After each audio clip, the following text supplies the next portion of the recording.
लीलरा के डगमग टिकवा, लीलरा के डगमग टिकवा, ससुर देखलो भैले हो।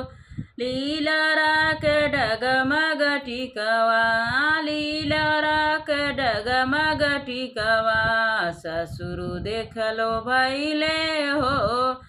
ई माती जनिहा ससुरु, ई माती जनिहा ससुरु, पिया परदेसवा हो। ई माती जनिहा ससुरु, पिया परदेसवा हो। लिखबै तबैरन चिठिया, लिखबै तबैरन चिठिया, पिया के बोलैबै हो। लिखबै तबैरन चिठिया, पिया के बोलैबै हो।